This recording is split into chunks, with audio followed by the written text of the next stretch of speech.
One of the reasons that many family owned businesses do not survive into the second generation is because they don't prepare succession plans.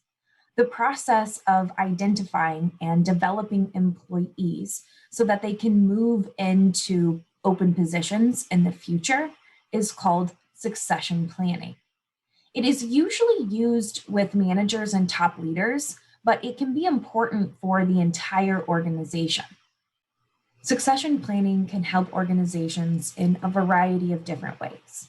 First and foremost, it helps them ensure that a year from now, 5 years from now, they have employees who can move into top leadership positions. Do they have someone to take over the CFO, the CEO, the VP of some division?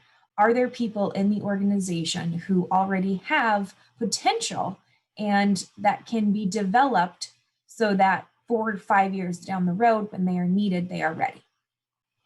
This planning process also informs the development planning process, allowing us to identify who needs what by when.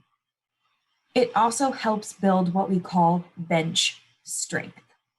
When employees quit, the organization can easily and quickly replace them with other employees in the talent pipeline.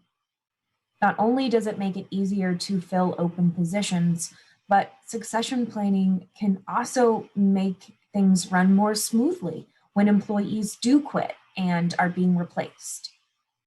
And finally, clearly defined career paths are attractive to some people and can help retain some of those employees.